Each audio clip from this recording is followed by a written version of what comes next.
This video was made possible by Wix. If you're ready to create a website, head over to wix.com/go/infographics to try out one of their premium plans right now.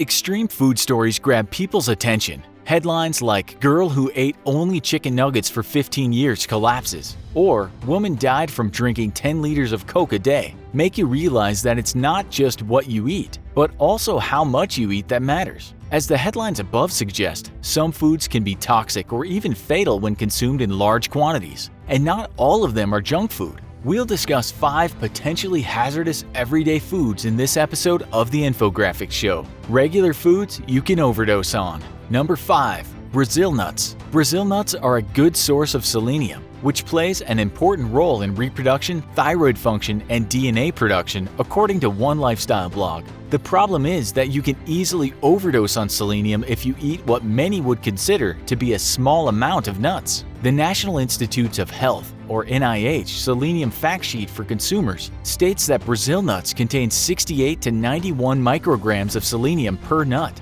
One nut alone is more than enough to satisfy the recommended daily allowance of 55 micrograms, or 0.0000019 ounces of selenium per day for adults. And you should eat only about 4 to 5 nuts per day if you want to stay within what the Linus Pauling Institute describes as the tolerable upper intake level, or UL, for selenium, which is 400 micrograms per day for adults. Selenium poisoning or selenosis can occur if you eat too many Brazil nuts over a long period of time. How much is too much? The Merck manual states that at high doses, greater than 900 micrograms per day, selenium causes toxicity. This amount is roughly equal to eating 10 to 14 Brazil nuts per day. The NIH Selenium Fact Sheet for Consumers lists skin rashes and loss of hair or nails as some of the symptoms of selenium overdose, and it notes that extremely high intakes of selenium can cause severe problems, including difficulty breathing, tremors, kidney failure, heart attacks, and heart failure.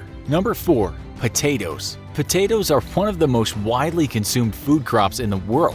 But did you know that they can be toxic under the right conditions? Potatoes belong to the nightshade family, Solanaceae. Like other nightshade plants, potatoes contain solanine, which is a glycoalkaloid toxin. Potatoes are even listed in the U.S. Food and Drug Administration, or FDA's poisonous plant database. According to the FDA, the average solanine content of the common potato is 8 milligrams per 100 grams, or 0.0003 ounces per 3.5 ounces of potato. Health problems can occur if you eat potatoes that contain more than 20 milligrams of solanine per 100 grams of potato, which a review about potato glycoalkaloids describes as the generally accepted safe upper limit of glycoalkaloid content. A Healthline nutrition article states that eating a 16-ounce or 450-gram potato that is past the acceptable level of 20 milligrams of solanine per 3.5 ounces or 100 grams would be enough to make a 110-pound or 50-kilogram person sick. The article also lists some of the symptoms of solanine poisoning. They range from mild ones such as vomiting and diarrhea to severe ones such as paralysis, convulsions, coma, and even death.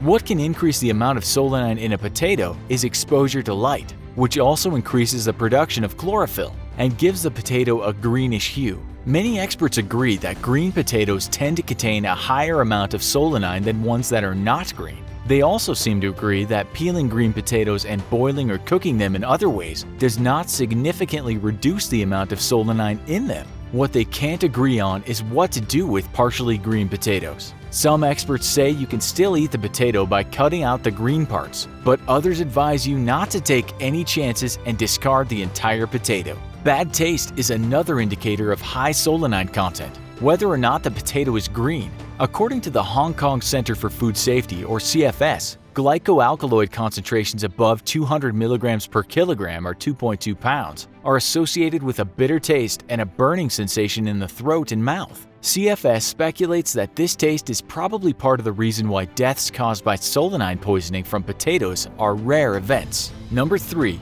Lima beans. Lima bean haters have another excuse to avoid the unpopular legume. Raw lima beans are poisonous. They contain a cyanogenic glycoside called linamarin. After lima beans are consumed, enzymes in the body break linamarin down into hydrogen cyanide. According to a New Zealand Food Safety Authority or NZFSA information sheet, lima beans contain about 0.07 to 0.11 ounces, or 2,000 to 3,000 milligrams of hydrogen cyanide per 2.2 pounds or 1 kilogram of beans. Most people would probably not eat that many lima beans in one sitting, but eating a small amount of raw lima beans is still a bad idea. It does not take a large amount of cyanide to sicken or kill you. The NZFSA information sheet states that the acute dose of cyanide is in the region of 1 milligram per kilogram or 0.000035 ounces per 2.2 pounds of body weight. This dose can bring about twitching, cyanosis, or blue discoloration of the skin,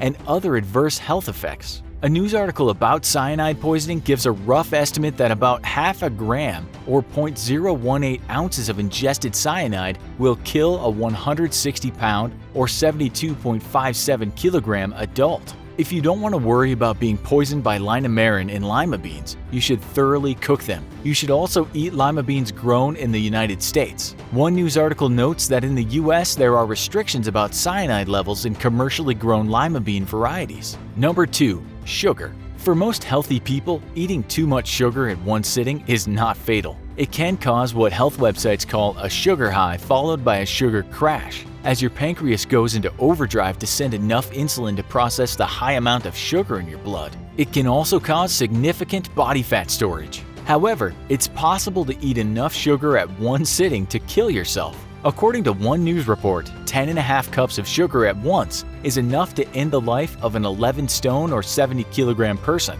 This means that approximately 4.65 pounds or 2.1 kilograms of sugar is a fatal dose for a person weighing about 154 pounds. If gulping down plain sugar sounds like a boring way to die, here are some other options. Using the sugar content found on nutrition labels posted online, we calculated that you could consume slightly over 4.65 pounds or 2.11 kilograms of sugar if you eat 452 Oreo cookies or 249 fun-sized Snickers bars. According to one health website, one Hostess apple fruit pie contains 1.48 ounces or 42 grams of sugar. So you would need to eat only 51 pies to do yourself in. Number 1. Chocolate. The toxin found in chocolate is theobromine, a plant alkaloid that comes from cocoa beans. According to a popular science article, theobromine acts as a mild stimulant, a diuretic, and a vasodilator that can open up your blood vessels and cause your blood pressure to drop. It can have some serious negative effects upon the human body. One news article reports that theobromine poisoning can cause heart failure, seizures, acute kidney damage, and dehydration. The good news is that you would have to eat a large quantity of chocolate in order to fall ill or die from theobromine poisoning. A popular science article notes that a toxic dose, the LD50 level of theobromine, is 0.035 ounces per 2.2 pounds, or 1,000 milligrams per kilogram of body weight. It also provides a specific example of theobromine poisoning that is based on an average human weighing 165 pounds or 75 kilograms. In this scenario, the person would have to eat about 75,000 milligrams or 2.65 ounces to be at a toxic level, which can be found in 711 regular-sized Hershey's milk chocolate bars, or 7,084 Hershey's chocolate kisses, or 332 standard-sized Hershey's dark chocolate bars. As always, everything needs to be taken in moderation. One place, though, where you can be crazy and over the top with your creativity is Wix. Wix is an amazing platform for anybody, whether you're a complete beginner, a business owner, a professional designer, or even a professional website builder. You will never have to worry if your website is safe and secure, or if it will go down because of something you can't even understand. Wix does all the heavy lifting. You can finally create that amazing website you've been thinking about and support the Infographics Show at the same time by going to wix.com/go/infographics or clicking the link in the description. Do you know of any other regular foods that you can overdose on? Let us know in the comments. Also, be sure to check out our other video called Vegans vs. Meat Eaters, Who Will Live Longer? Thanks for watching, and as always, don't forget to like, share, and subscribe. See you next time.